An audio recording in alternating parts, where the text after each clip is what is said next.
Hey everybody, Patrick McFarlane here of the Liberty Weekly podcast coming at you with another episode. This one is 164. Show notes may be found at libertyweekly.net/164. And joining me is another member of the Libertarian Institute and unofficial co-host of the podcast, official co-host, Keith Knight. How's it going, man? I don't have a business card yet, so yes, we'll have to keep it unofficial. It's going great, man. I was going through Dave Rubin's book today and forgot that there were a lot of unappreciated gems in this one. He published it about a year and a half ago, so I'm actually glad we can go over it. Yeah, and I'm glad to talk to you again too. I mean, I don't know if the audience really knows, but you and I have become like really good friends over the years. So it's like at this point in time, it's uncommon for us not to have talked since we did our last episode. But it's really great to jump back in, man. So it's good to see you. I hope you're doing well. I'm doing all right. Yes, So yeah, always good to catch up. It's amazing how time flies. But yes, man, good to be back. Do you have any announcements or anything before we get into the book? Oh, just that this is going to be one of the last episodes where I am recording in this setting because I'm moving next week. So going to be a little hectic, but we're trying to put that content out so we can release it and not miss our release schedule. So that sounds awesome. But yeah, so in this episode, Keith and I are going to talk about Dave Rubin's book. But Keith is I haven't read the book, so Keith is going to ask me some of the questions from the finer points of the book. So I was just going to go over what I thought were the main points. So on page 15, he talks about in 2013 when he started working for the Young Turks. It was really cool because he's like part of the media outlet. He is a progressive, making change in the world.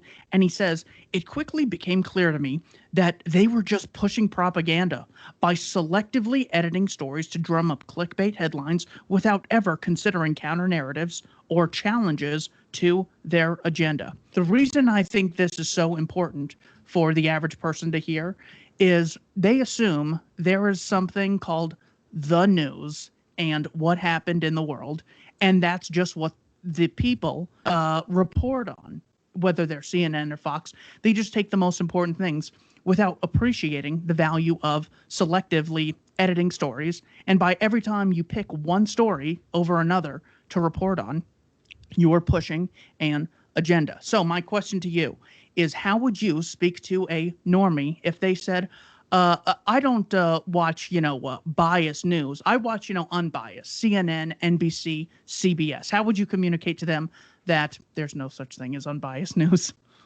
Well, I literally just had a conversation like this with a coworker the other day, and thankfully enough, he agreed with me about this idea of news coverage because we were talking about like bank robberies and the fact that there's 2,000 bank robberies in the United States every year. Can you believe that?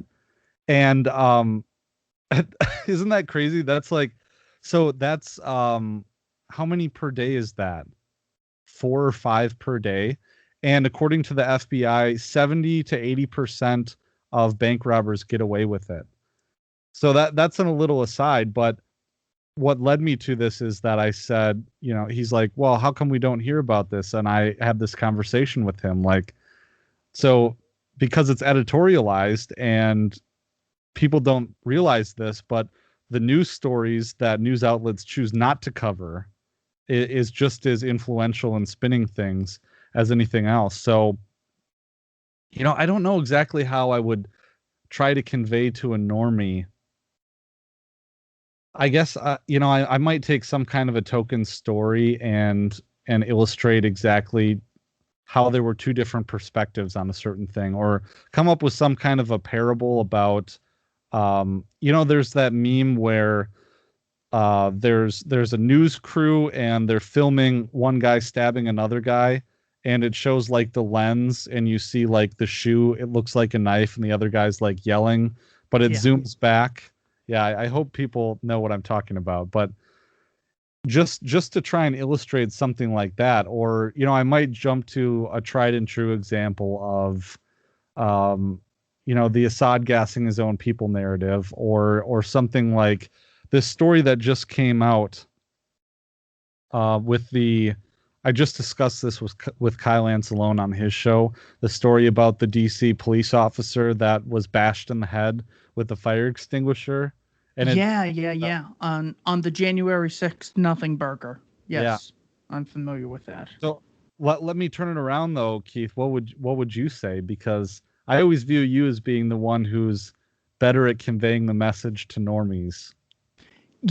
I think I get more worked up when I do it, so it looks better, but Yeah. I'm sure I'm shooting myself in the foot and making us all look bad.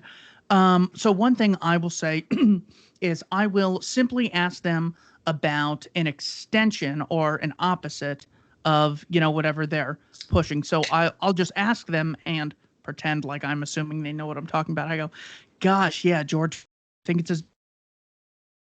And then when they was Kelly Thomas, I'll I'll turn the acting and I'll go, you don't know who killed, and I go, well, it's probably because the media is sort of pushing this narrative, just like how churches sort of push Christianity because that's their belief. The media is sort of pushing their belief. So associating the church gets them to understand how a lot of unconnected groups of people can be pushing the same agenda without having a rational foundation. And I'll say, yeah, he was beaten to death and it was all caught on security camera. And then the cops got off. So this is way worse than Rodney King. I think there were like 9 officers involved in this, and they actually killed him. Rodney King is alive and well. So, well, I don't know if he's well. I did see him on Celebrity Rehab. So I'll ask him about that. That has to at least get a little something going, or I will ask them actually what that is one topic, so I'm actually going to skip that because it's going to come up later. Or they'll be like, "Oh, there was another shooting. Did you hear about that?" And I go, yeah, according to I think world statistics, like 163,000 people die every day. Most of those people don't deserve to die, and they're just as innocent as victims of shootings. Why did you bring up the same 5 Don Lemon brought up? Do you guys talk on the phone? How is it that you know? And of course, what they do is they get idiots engaged in repetition mind control, where they just blindly repeat everything. The example I used with Clint of Liberty Lockdown, Liberty Lockpod. Do you know what the name of his show is? I think You're right. It's Liberty Lockdown. Yeah. so. The example I used with him is the John Mulaney joke of how he thought quicksand would be a very big deal when he was older, or when he was younger. He goes, I assumed I'd be running into quicksand all the time because it was in, I don't know, every other show that I watched. But yeah, and it's not that, our teachers said, watch out for quicksand. You're going to run into it about once every 48 hours. They just kept showing us quicksand, and we assumed it must be a big deal. So when they keep showing us racism or sexism or Iran's WMDs or overpopulation or reporting on hurricanes, we assume it's a big deal when there's no actual evidence for it. They're just repeating a story. Or like Trayvon Martin, it's like there's 15,000 homicides every year in America. Why is this one so different? I could see why O.J. Simpson is different. He's famous, so his homicides, I could see that making the news. I can't see why George Zimmerman and Trayvon Martin would make the news unless there was an agenda behind it. Do you have any final thoughts on communicating or just getting people to open their minds to the fact that what they think is just objective reality is actually a carefully contrived narrative? Well, the situation with Daniel Shaver was killed. He was a white man that was killed. What was the name of that cop that shot him? Gosh, I don't remember the cop's name. I know he was in Mesa. Daniel Schaefer, and I don't know. But there's a number of examples. Tony Timpa was killed on camera almost identically like George Floyd, or Duncan Lemp was killed just like Breonna Taylor was, except worse because there was no shooting from the inside. In the Breonna Taylor case, there was. And I wanted to do a little bit of a white pill because, you try and reach people that are mind controlled by the media. But at the same time, I think we live in a point in time where this has always been happening. 40 or 50 years ago, there were 3 channels on TV. or there was one or two radio stations where everyone got their news, or everyone was reading the same five newspapers, right? Yeah. And I mean, you can say that the media, the news media, is controlled by seven corporations, right? Haven't you heard that over and over again in mainstream media articles? Um, well, nowadays, I don't think it's that media is any more controlled than it was in the past. In fact, I think it's less controlled. And now we just have these avenues for truth actually to get out. And beforehand, I was watching an interview with James Perlov, and I don't know if it was yours, but he was talking about how in the past you would have to go to the library and hope that they had certain books, like The Creature from Jekyll Island or something like that. And if they didn't have it, you would have to order it on interlibrary loan and hope that it would come in a few weeks.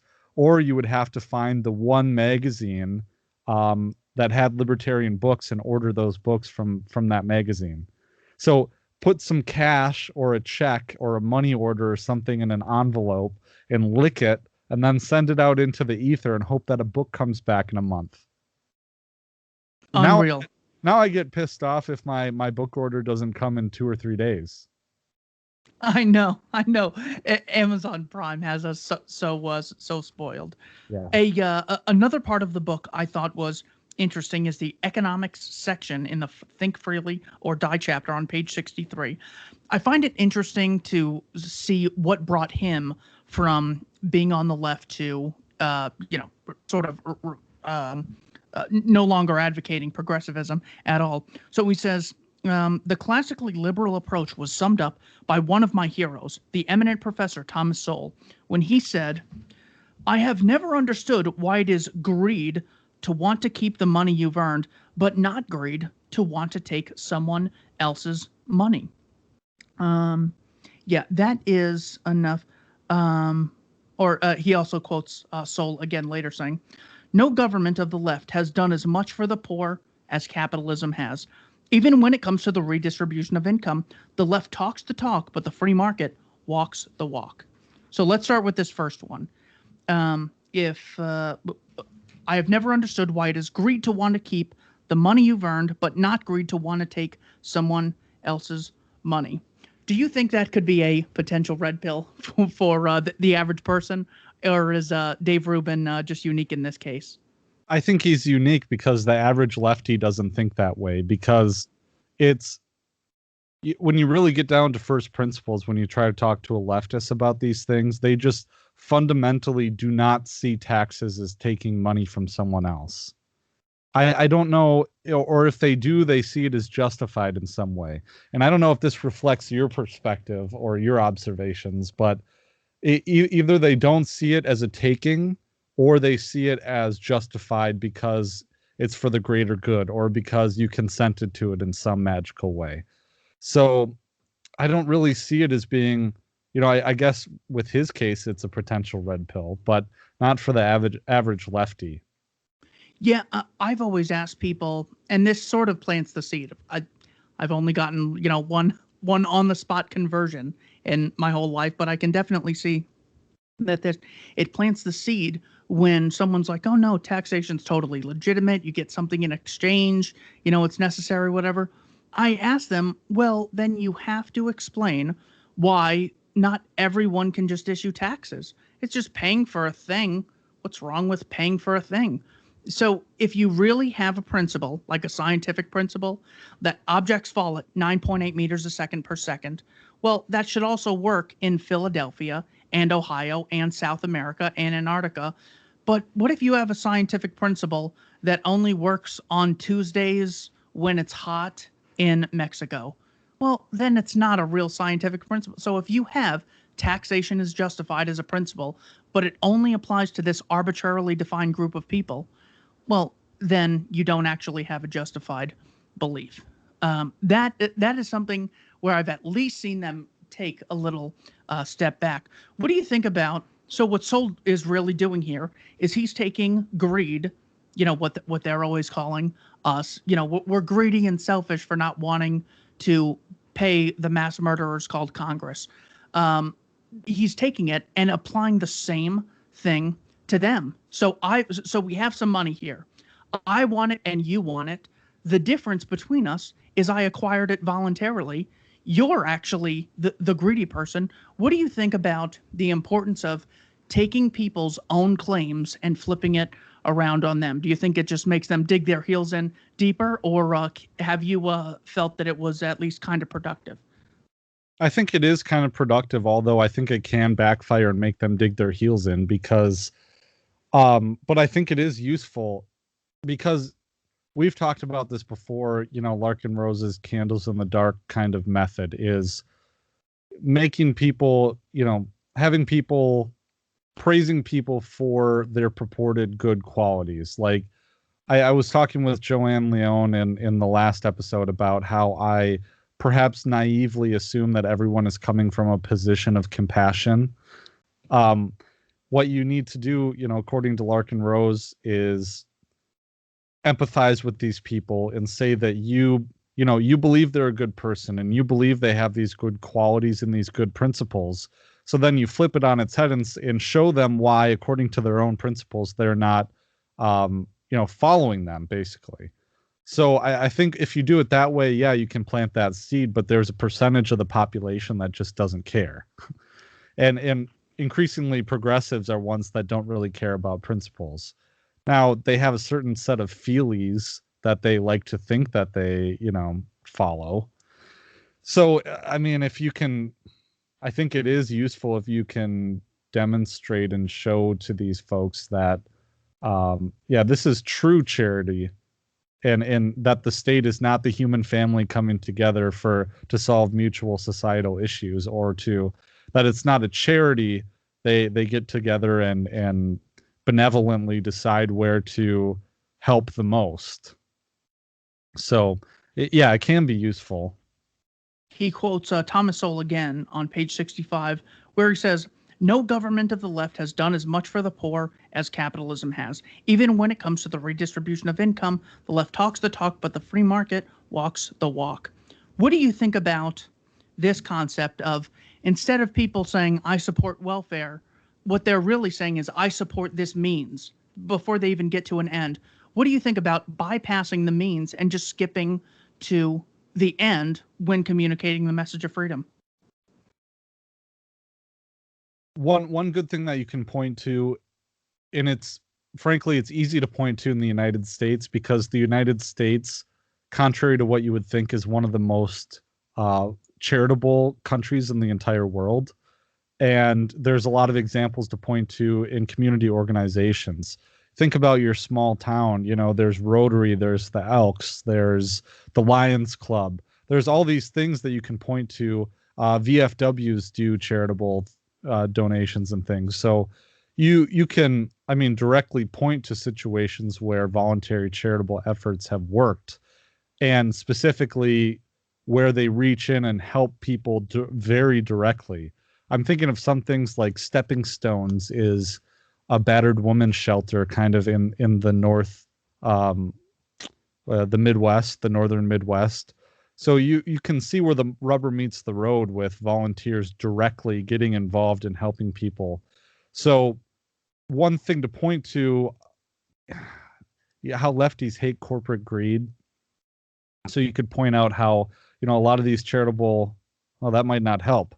You could point out to how all these charitable organizations, one, pay their CEOs these exorbitant salaries, or you could point out the government waste and say, hey, if you believe in helping the most amount of people possible, then how could you believe in a government run charity welfare organization when it traps people in cycles of poverty? It wastes a whole bunch of money on bureaucratic misallocation. I mean, they won't respond to the Misesian argument about about the socialist calculation problem. But if you can point out how ineffective it is at actually helping people, that might work.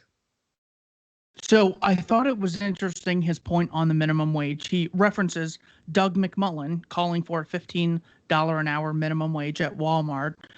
So Doug McMullen's the CEO of Walmart, the current one, and even the former one, H. Lee Scott, called for a $15 an hour minimum wage. So I thought it was interesting what Rubin said made him change his mind on the minimum wage, where he more or less said The higher wages would crush small businesses, including Walmart's competition. What do you think about taking people's enemies and showing them that their policies actually benefit their enemies? Have you come across any productivity when trying to do that? Yeah, in some ways, but a lot of the times if they get whiff that you are coming up with some kind of a free market argument, you really have to avoid buzzwords because sometimes if Yes. you just mention the phrase capitalism, their ears pucker up like as tight as a little asshole. So, I mean, it's just you can see it happen in their face, really, and you just have to avoid that. Yeah, that I think is so valuable to not use buzzwords that get people so emotionally riled up. Just be like, well, here's the definition: self-ownership and voluntary exchange and voluntary contract. So whatever you want to call that, because Sheldon Richmond or the agorist will make the point that the history of the term capitalism could be used to clearly state capitalists conspiring with the state in order to stop competition. Hey, and if that's what you're talking about, then I don't support that at all. Those What I support is a profit and loss system. Um, he gets into chapter 4. Don't worry, you're not a Nazi. He says, an era in which people secretly hope you are a Nazi because then at least they'll have a real villain to rage against. Unfortunately for them, supply doesn't meet demand, so they frequently turn to political gaslighting, a form of psychological manipulation that makes its targets second guess themselves. Do you think we should take on this propaganda tactic and maybe get our statist opponents to second guess themselves? If so, how do we do it? I think that's a good point that you make, and I was going to mention this too, is that people aren't persuaded by logic. If they were persuaded by logic, they would become libertarians. I'm almost positive of that. It worked Mm. for you and it worked for me, but for folks on our friends on the left, it's not going to work for them. So to do this, I think is a good tactic, and I know that Pete Quinones has been talking about this, trying to come up with some kind of emotional rhetoric to really engage them. And I've also talked about how like libertarians should not be apologetic. Like I know you probably have observed this, or maybe you've been on the receiving end of this. I certainly have, where I always feel like I'm on the defensive. You Mm. Oh, how could you support, how could you not want there to be a government? Do you want chaos and anarchy, and do you want, exorbitant uh, you know, loan interest rates, or what have you? And do you want grandma to die, or do you want people to be without health care? How dare you? And I think that part of what you're talking about is going on the offensive to gaslight lefties. And what was the way that you put it? The way is are you I'm sorry, are you referencing from the book or what I had sort of just said? I don't remember what I said off the top of my head. Um, But the book says to, gaslight he lefties. says people secretly hope you're a Nazi because at least they have a real villain to rage against. Unfortunately for them, supply doesn't meet demand, so they frequently turn to a political gaslighting, a form of psychological manipulation that makes its targets second guess themselves. See, and I don't, what is the equivalent of Nazi as a slander for lefties? Like, it doesn't work to call them Nazis because they just think that's hyperbolic. I mean, would it work out to call them like they Yeah, probably and dude, honestly, the right has ruined communist by not having a principled opposition to the abolition of private property. So we can't even use that. Is calling them, you can't call them racists. even though of course they bring race into everything Right. instead of judging people by the content of their character. So they're the most racist people on planet Earth. Um, maybe, God, it's like all the good thing. Put in the comments what we should start calling neocons and leftists in order to correctly increase the amount of insecurity I they mean, have should we because they call deserve. like cheap or miserly or selfish or you know? What if we did call them dude, they have abandoned selfish for racist. So I haven't heard selfish in so long that when I hear it around the vaccine time, if you don't want to get penetrated by Pfizer, you're an anti-vaxxer and you're being selfish. And I go, oh, I missed selfish. I really felt like I was hearing like Subdivisions by Rush on the radio out Uh, of nowhere. It's like, I haven't heard this in so long. It brings me back to when I was a child, I getting love called selfish by a leftist. Um, I love Subdivisions. I mean, can we take a brief Rush aside? Like, Subdivisions is so like it's so cringy nerd, but I love it. it's probably my favorite Rush song. What did I do? Oh, you know what? I just put the iPod on shuffle the other day. Yes, Yeah. I still have an iPod. Yeah, dude, I Is it heard an it the other iPod day. Shuffle? No. I put the iPod on shuffle, but no, it's a yes. It's a small touch. They're so cheap now that they just work. Um, okay. Oh, So as far as Red Barchetta is my favorite song. Anyways. that, yeah. Oh wait, we need to start calling the lefties children or something like the adults in the room. I hate that one, but if we could weaponize it. What about just like really putting it in their face? Like, I'm always sort of like hesitant to make them feel bad, but what if I say, you want to cage people for not chipping into bullshit welfare and bullshit warfare? You are so fucking selfish. I can't even. I'm flipping out. I'm hashtag literally shaking right now. I can't even talk to you. Goodbye. Or dude, the last fight I had with a leftist who was sort of a half a friend, I was sort of done with her. She was like, I said, it started out as sarcastic, but then I just sort of doubled down. I said that I can only talk to her if she starts paying me the $15 an hour she believes people performing labor should get paid. And I said, and I said, and surely this is not going to decrease the amount of time we hang out, because making people pay more for something doesn't decrease the amount that they consume. Just like raising the minimum wage won't hurt unemployment. We might actually have to put them on the spot in an aggressive way to increase their insecurity. Same with the populists and conservatives advocating violence once their guys in there. I wonder what it's like to be on, the side of the intellectual majority.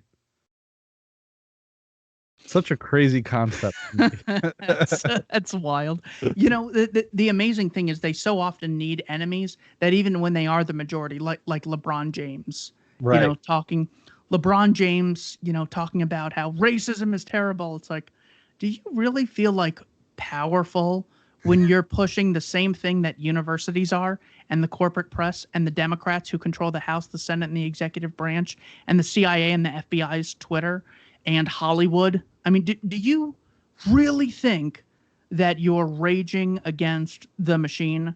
You're actually the fucking machine. In the fact that he's among the top 0.00010000001% most privileged people in the history of humanity. He did what I did when I was 10, except he makes millions of dollars. Right. That's the one difference. I mean, he's So, more privileged than Roman emperors back in the heyday, or I could think of. Anyways, yeah. Go ahead with the next bit. unreal. On page 96, he does a great job of summarizing Arnold Kling's book, I don't have the title here, but it's something like The Three Languages of Politics. He says, liberals see the world as a battle between victims and oppressors. Conservatives see the world as a battle between civilization and barbarism. Libertarians see the world as a battle between liberty and coercion. You, of course, and I, when judging a situation, see it is between freedom or liberty and coercion. So, that being said, when communicating the message of freedom to conservatives, How would you communicate to someone who sees the world through the lens of a battle between civilization and barbarism? Oh man, that's a tough one. So when I always try to, there is a, inside every conservative, as Ronald Reagan said, is a libertarian. And to some degree, I do believe this because they use our rhetoric when they want to fight things like COVID-19. Mm-hmm. And what I try and do, and this doesn't exactly answer your question, but what I try and do is stoke the coals, the coal of liberty burning deep within their tiny little heart. And try and harken back to that language and make it, apply it to everything and not just this one issue. So, I used this on my mom the other day. This concept that we are constantly acting in anarchy. Anarchy is all around us. Mm. And I think it's such a great point that I first heard Larkin Rose make. Maybe it was Tom Woods, but they were talking just about how every day, we don't use coercion to get what we want. We don't, if we want our neighbor to stop parking their car on our yard, we don't go up to him with the 12 gauge shotgun. You know, we politely ask him, or we bring over a beer and say, and just chat after work around a fire or something, and then gradually bring it up like, oh hey, you got your truck parked on my yard. It's leaking oil all over it. I don't really like that. And it's fine. Everything's fine. So I think that in explaining the difference between civilization and barbarism, that violence is barbarism. And they just, again, they're like lefties. They don't equate it with the state. They just don't see it. They don't see that connection. So to try and illustrate that in a way that's as effective as Anatomy of the State, because they're just afraid of the unknown and of chaos. They like order, even if it's fascistic, tyrannical order. Yeah, I have gotten some success with conservatives in explaining that the very chaotic thing they fear is this arbitrary power called the state, which almost at any point, far from, enacting the rule of law, that is the consent of the governed and passed down from generations, it's much more arbitrary. They write words down on paper, get a vote on it, and no one reads it. If you look at, like, Mike Lee was telling Jordan Peterson that it's like, there's 13 big stacks in his office every year of just the legislation passed that year. And I go, that is so chaotic that a small group of people have the ability to write words down, and without any oversight, basically, they're able to enact, anything they want. I mean, is war chaotic? Are the lockdowns chaotic? Caging people for victimless crimes? That's kind of chaotic. Business cycles caused by the Federal Reserve manipulating interest rates and creating malinvestment. That's kind of chaotic. Devaluing the dollar so it's harder for people to have families and buy houses, and OSHA, regulatory agencies, outlawing houses made by people like Jay Austen and Elvis Summers when they were giving the homeless people houses. That's kind of chaotic. So yeah, I just take their civilization is acting voluntarily in a win-win, beneficial situation of voluntary trade, and barbarism is this violence. I own you. I get to take whatever I want for whatever reason under a fake justification. You can also see how it changes the character of a country when, instead of me persuading people to do things, well, if I have to persuade them, I'll try offering something in advance. I'll be more polite to be around. I'll create more value for others around me. So that's how I would engage in a win-win voluntary situation where I know I can't get 1 second of Scott Horton's time unless I create some sort of value and he gives me his time voluntarily. Or my customers, I can't get a penny out of their pocket unless I create value and they give it to me voluntarily. Barbarism is, I'm the state, hear me tax, and that is all. And that is all the justification you need. So yeah, barbarism is or statism rather, is a primitive form of interaction, whereas voluntarism creates a much better character in people who embrace it. How about just anything overall? Talking to conservatives, have you seen anything beneficial or any red pills for them? I wish that they practice what they preached in a way of, they one thing that I've heard Dave Smith and Michael Malice talk about lately is just this whole thing that conservatives have this rhetoric that sounds in libertarianism, but they never do anything. They never do anything about it. And by nature, conservatism is a reactionary kind of thing. So to get them on the offensive, um, and illustrate to them that basically, when you think about the heart of what civilization in a community is, it certainly helps to live in a small town because that's a lot more apparent exactly what it is. Because there's less people around, you have to rely on your neighbors. Um, I'm moving to a small town, and I grew up in this small town, and you feel it a lot more because you see the same people a lot more often. And do you know what's that concept that you can only really have meaningful relationships with like a set number of people? Like your brain socially, there's an optimal number of people that you can meaningfully interact with. And Yeah, not I'm not familiar with the term, but I know exactly what you're talking about. the concept. Yeah, yeah. So when you live in a small town, you see the same people a lot more often, and it just, I think it's just a lot more upfront and in your face what that very intimate kind of relationship is. And because of that, because of being in a small pond, you have a lot more ability to affect change in the community. Not really change, but what you do matters more in this community. Let's say, for instance, that um, you go on a rampage and you shoot 5 people, and you do that in a town of 6,000. It's a lot bigger deal than if you do it in Manhattan.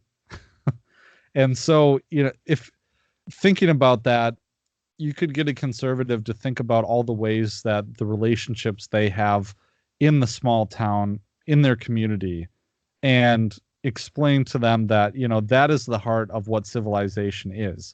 It's not the tax collector going around or city zoning in your tiny freaking podunk you know county, going around and giving everyone a hard time. For instance, I work in the title insurance business now, and the biggest problem that we have are not, lenders or real estate agents or attorneys or buyers and sellers.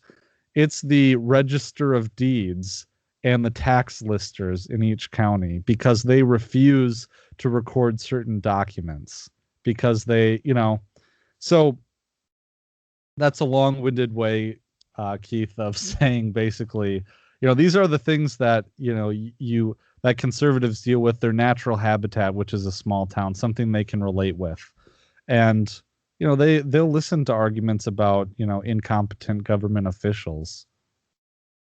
As far as liberals seeing the world as a battle between victims and oppressors, I could just see this as taking, well, what does it mean to be a victim? What does it mean to be an oppressor? A victim, I think the best definition could be a human acting in such a way that does not initiate fraud or violence against a peaceful person. So, whereas, if I first start pushing you around and then you push me back, that's the difference between, me egging you on and being a participant versus just being a victim. So, even though you could say, well, that person's done other bad things in their life, well, in some certain situations, they could still be a victim. You can still differentiate the two. And an oppressor would be someone who interacts with the victim in such a way the victim does not consent to.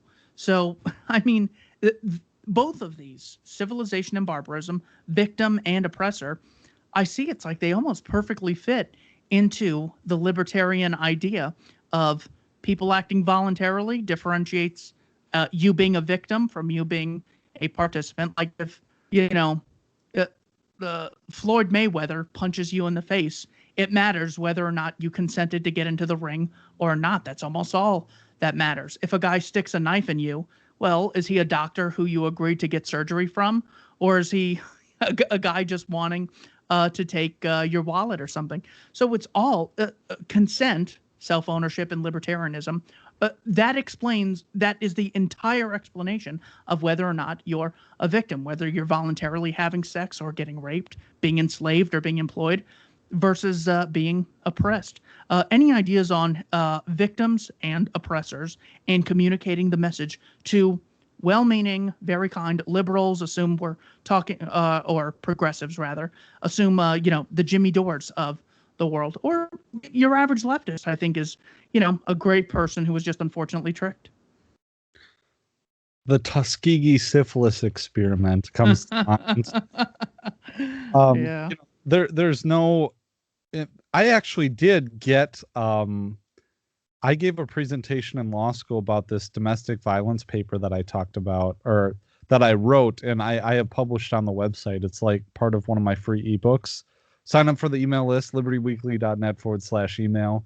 But I gave a presentation for it in my class, and one of my friends who was a very progressive lefty, it clicked with her because the whole paper I wrote from the perspective of battered women, saying that, traditionally the state is the institution that has aided and abetted abusive husbands or, significant others, what have you. And it kind of clicked this idea that, the good old boys club, they use the machinations of the state to impose their racism. So now trying to make that connection from we just need to put good people into office to saying, okay, well, even if you have the office, it's not always going to be good people in it.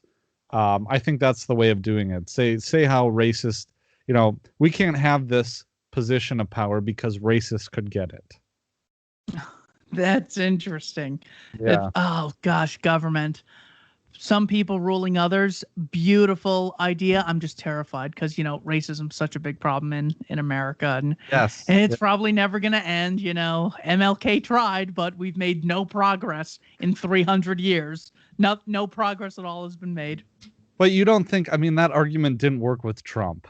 I remember telling progressives all through the Trump years, like, well, this is why you can't have a president with a shitload of power, because Donald Trump could become president.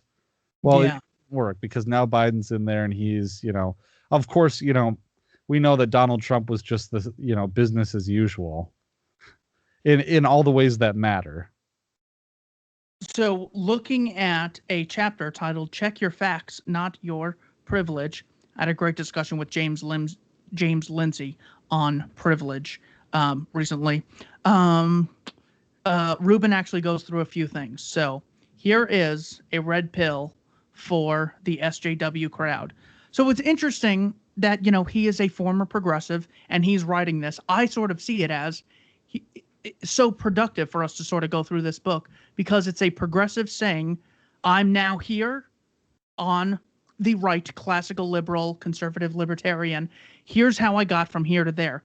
So that's the only reason I am really focusing on this. I don't know how many people it'll work for, but page 98, he says, Black people are 23.5% less likely to be shot by police relative to whites. That's according to ex-Harvard scholar Roland Fryer, a black dude, I might add. He investigated racial profiling in his study, an empirical analysis of racial differences in police use of force, published July 2017.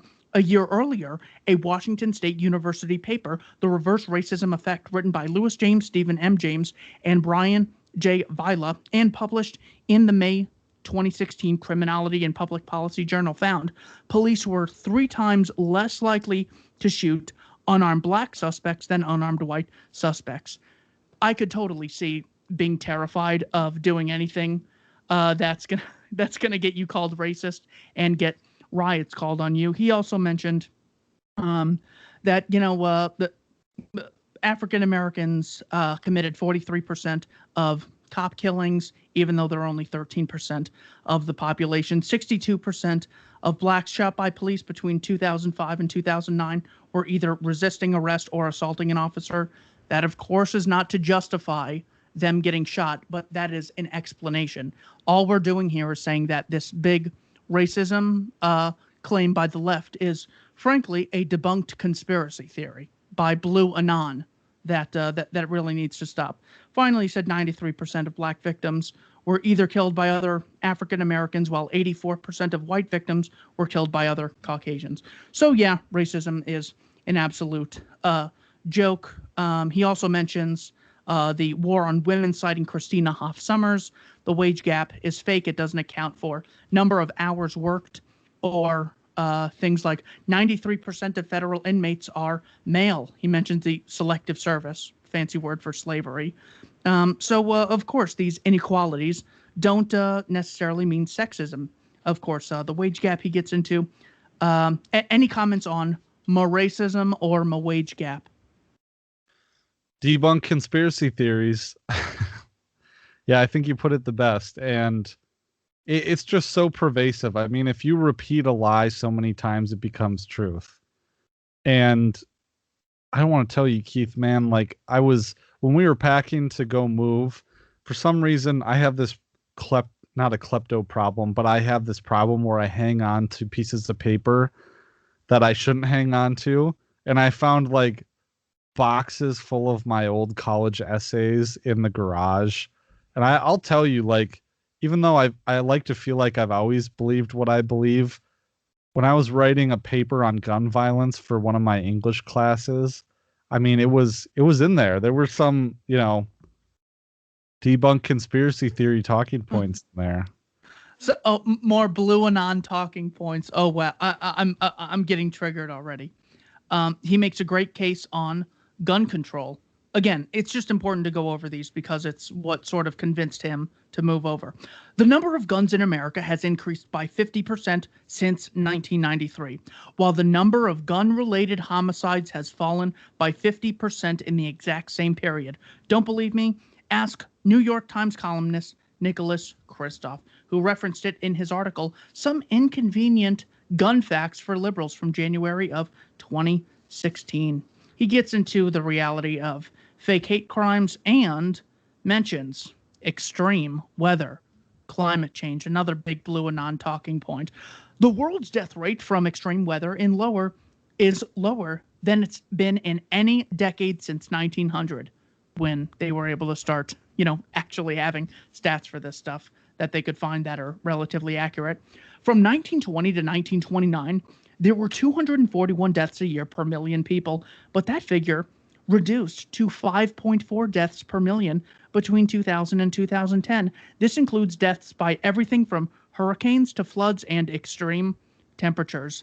Any ideas on communicating the gun issue or the environment issue to the statists? I don't think that they respond to statistics. And like on some level, it's like, my expert versus your expert, or my statistics versus your statistics, which we know statistics can largely say whatever you want them to say. Not to discredit Dave Rubin's statistics that he has in this book, because they are contrary. So I don't know exactly how my big go-to with gun violence is that, well, what we were talking about before is that you try to talk to a lefty about values that they purportedly care about, to say, okay, well, the reason why you're anti-gun is because you don't like gun violence, right? You think it's wrong. Well, if I'm sitting here by myself with my AR-15 or my AK-47, not hurting or harming anyone, and you make a law that says I can't have that gun, and I refuse to give it up, what would you have done to me? It's kind of the against me argument. And yeah, man. Then I think what they would do, their out, is to twist it into me being the aggressor by peacefully sitting with an inanimate object. Sadly. I feel like the words have to be out there to either get people insecure enough to stop promoting their position. Because if we sort of look at this like on a spectrum, there's, say, a Bernie supporter, and then there's us, but Bernie, Bill Crystals of the world are here. Well, all the way over is them being totally convinced. But if we move a little, It gets them from being activists, constantly tweeting, constantly putting bumper stickers on, saying everyone vote for Bernie and everything, to at least get them to be apolitical. That is a huge win. Like if they're like in the same way I'm sort of terrified of being called a racist or a sexist or anything. So sometimes I just say something I otherwise wouldn't, even though of course that's a lie. Um, uh, we just got to be able to create that insecurity in them somehow, some way. I did have a great interaction last week where I was watching Netflix and the whole thing was a middle class Mexican guy kills a middle class Mexican woman. So for the leftists who see everything as racism and oppressed versus oppressor, and mostly, a classic Marxist, the great history is the struggle between the struggle between the classes, mainly bourgeoisie and proletariat. They have such an inability to determine right from wrong just because they see everything through that lens. So, I don't want to get into the specifics, but just in the case of, asking them, was it wrong for this guy to murder this woman? And they go, well, you see, we actually need to focus on a bigger system. If there had been more funding at his school when he was younger, he wouldn't have gone into the gangs. And I go, well, maybe there was too much funding. They all met at a government school. And if there wasn't funding for that, maybe they would have done other things. Maybe too much funding's the problem. Maybe they just need a different management style and they have plenty of money. How do you know this? How do you know that more money would have gotten him? Aren't rich people the most evil people on the planet? So giving people more money and more wealth doesn't make them better. Maybe it's a shortage of values and maybe they're just bad people. How do you know this? But when they just are not able to sit comfy in their chair of a class oppressor versus oppressed, their mind just starts flipping out. They have no clue how to properly analyze anything. They can't just admit, murder is evil regardless of whatever your household family income is. There was another point where it was, oh yeah. So I had said, so just so I know, murdering that woman is sort of like a gray area. And so he thought it was a different gang member. Turns out she was just an innocent woman. So I go, all right, I just want to make sure I got this straight. Murdering a person, terrible. But if he had been sexist towards her, that would have been an unforgiving crime. Or if he had offered her a job voluntarily for a wage and then made surplus profit on her voluntary exchange, that's evil. But murder is, complex, and we need to have a different conversation. And there's many aspects to this. It's not so black and white. It is so funny to get them in to get them out of their comfort zone, and that's just one way to increase a little insecurity. It's about goddamn time they be insecure. Finally, he ends the book on a great note. Tips for enjoying a balanced life in this crazy world. Think of some yourself, and anyone watching, please put them in the comments or at least tweet them at Patrick or I. Dave Rubin says, I'll just give the bullet points.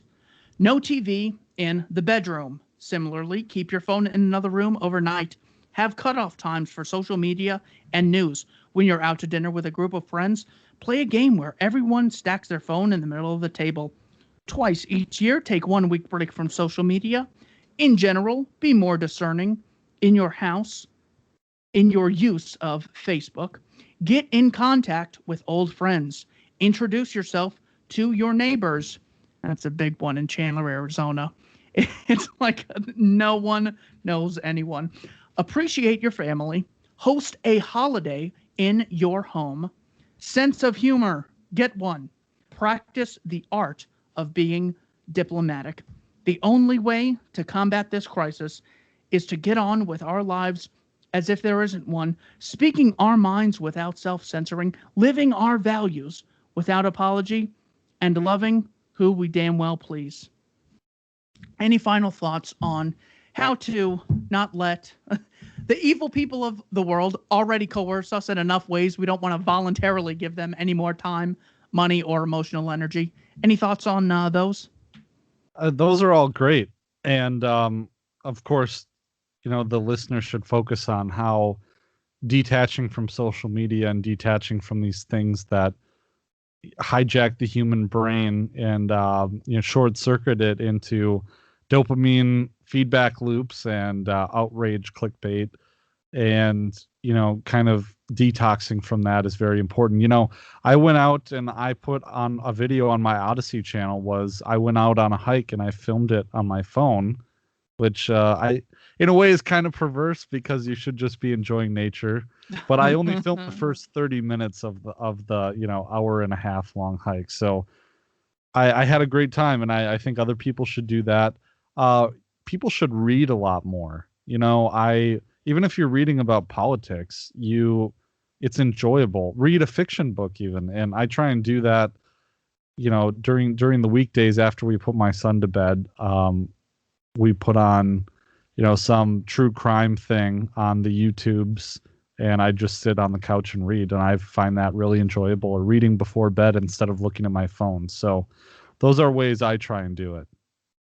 Yeah, definitely. I love the getting in touch with old friends. That is just really fulfilling. Being, in person with other people, being able to appreciate things outside of politics, looking at art, appreciating the beauty in the world, and certainly reading. Sometimes it's hard to sort of push yourself to read, but once I read for 2 minutes, then I'm just in the flow. But it's Yeah. just so easy to just turn on Seinfeld and Everybody Loves Raymond and Modern Family. It's like I just enjoy it so much. Yeah. So I got to push myself a little. And once I'm in there, I'm like, oh, thank God. I'm underlining things, really getting a lot out of the material.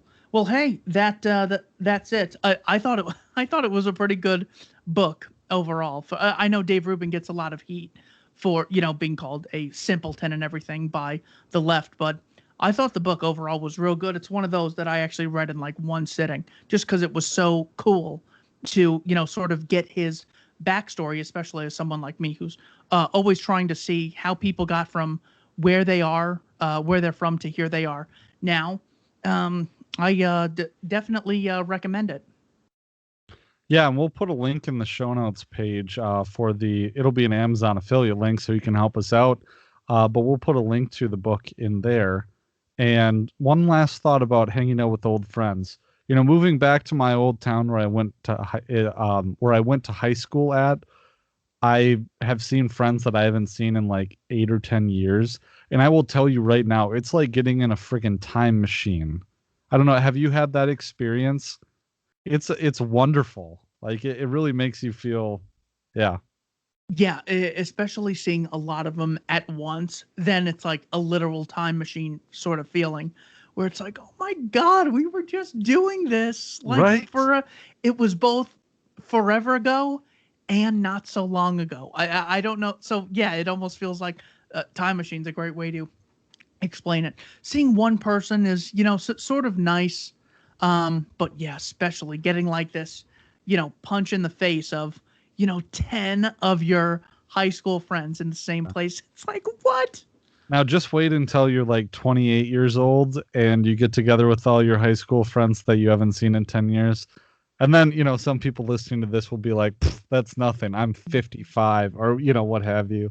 So, yeah, well, anyways. So, yeah, well, it was speaking of old friends, it's been too long since we talked last. So, I was glad to do another episode with you, bud. And we're going to do another one next week if things work out with my moving plans. So, where can folks find you at, bud? On Odyssey.com, Keith and I don't tread on anyone. I know YouTube's convenient, so of course, yes, people can find me on YouTube and Spotify. But if people sub to Odyssey, it's just going to soften the blow. I just got another YouTube strike the other day, but I'm not stopping. It was a copyright strike. Fraudulent nonsense. So yes, if people could sub to me on Odyssey, it is really going to soften the blow when they finally can me from from YouTube. So that is the best place, along with subscribing to the Libertarian Institute podcast feed, where they could find me, you, Kyle, Tommy, Scott, Sheldon, and the whole crew. And Pete. I thought I said Pete. I wasn't sure. Damn it, Keith. I know we had mentioned it. I know we had mentioned him earlier. Everyone knows he's there. Oh, of course, yeah. So I'm just giving you shit. So libertyweekly.net is the site. Odyssey, I've been putting out exclusive content. But if you're listening on the podcast feed, you already heard my mid-roll. So anyways, thanks, Keith. We'll do this again soon. And looking for things to get back to normal after this move. So we'll catch you later, bud. Take care. Looking forward to next week. Bye.